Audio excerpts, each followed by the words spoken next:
Right now it is time for Dr. Judy Wurtman and Food for Mood. Judy is the co-author of the Serotonin Powered Diet, serotoninpowereddiet.com. Also, Simon Loses His Tummy, and also Before Her Voice Was Still. And we have her join us every Thursday morning. Good morning, Dr. Wurtman. Good morning to you. And it's sort of a gloomy morning here. I wonder if it's the same with you. Yes. Gloomy. Raining, pouring. Gloomy. Yeah, oh well. Anyway, just talking to you is a bit of sunshine. So, likewise. I actually sort of send you a fun topic today, Jill and Marshall, and you probably can relate to it. And it really is about whether you should, if you're planning on going on a diet, buy a dog or get a dog from a shelter or borrow somebody's dog, because is it possible that owning a dog would actually potentiate and support your weight loss? This really came to mind when I was taking my own rather incorrigible older puppy to a good manners behavior class. Hasn't really worked yet. Doesn't learn how to eat with a fork or knife yet. Anyway, a good manners dog class, and and this is in an urban area, the city of Boston. And the trainer happened to mention that when she teaches this class out in the suburbs, the first thing she has to do is to teach the owners how to walk the dog on a leash. Well, you don't have to do that in the city because otherwise you won't have a dog for very long. And we all sort of looked at her very puzzled, and then it occurred to me, I wonder if where you live and whether you walk your dog on a leash or whether you just throw it out into the backyard and say, go play, really might have an impact on your exercise level. And lo and behold, there actually are studies that in this country and in Scandinavia and other places that show quite significant benefits to having a dog, to walking the dog, and its impact on the number of hours per week you might spend in physical activity. And indeed, one study also showed that having a dog and playing with the dog and walking the dog improves not just your level of physical activity, but you actually sleep better, your mood is better, you may even have a healthy diet. Maybe that's because, you're feeding your dog healthy foods, and you say, well, how can I feed my dog, good food, and I'm making me a lot of potato chips. Of course, then on the other hand, and there always is an other hand, there's been a lot of studies showing that if you are overweight and obese already, and you get a dog, that the dog has a significant probability of becoming overweight and obese itself. And one study, I think, came from Denmark, showed that people who are obese tend to have fat dogs, and that's because they tend to feed their dogs yummy snacks. Well, they themselves are eating yummy snacks, maybe not the same snack, or maybe something it is, like cheese.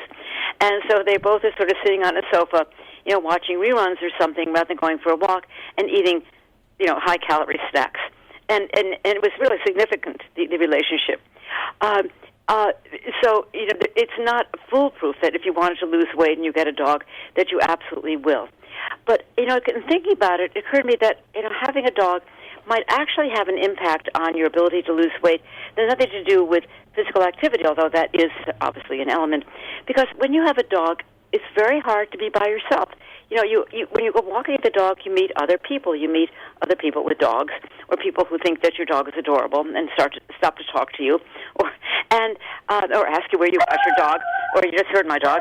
And the impact may be really to lessen the social isolation that drives a lot of people to overeating, and also it gives you a chance to even talk to somebody. You're talking to your dog, but nobody will think you're crazy because you're supposed to talk to your dog.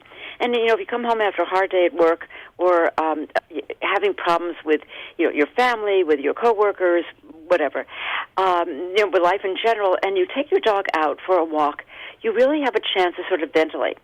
To express your feelings in a way that's obviously not going to hurt anybody because it's a dog. And the dog is not going to respond by saying, well, you're really crazy to talk to me about this.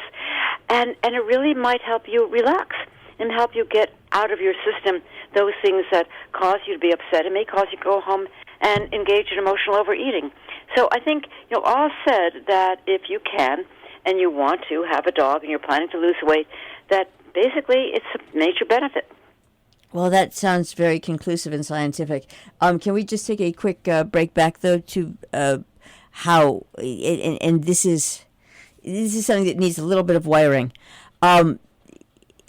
If you if you are trying to lose weight and you get a dog, do you have advice for not making the dog as big as you are?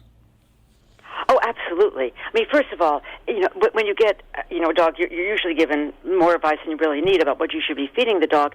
And, if you really are concerned, that your dog stay healthy, and you obviously want your dog to stay healthy and live a long life, then you have to be very careful about not feeding the dog snacks that are high in calories, and or sharing table food. Although, some dogs can be very persistent in making you want to do it just so the dog will I've known people. Dinner and peach. I've known people, and I'm thinking of my dear father. Never mind, who would just actively do the food stealing he usually did for himself. He'd just do it for the dog, and which always reminded me of the Christopher the A. Milne poem Binker. About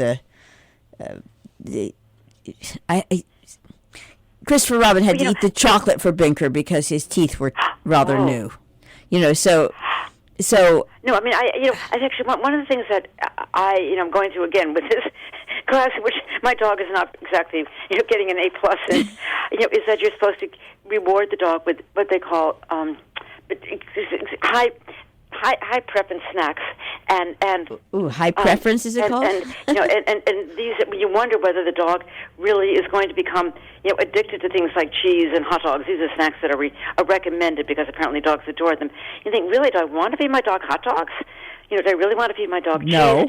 And yet, that if you give your dog these snacks, the dog might actually sit or stand or come when you call it. So I think you might actually get into a bad habit.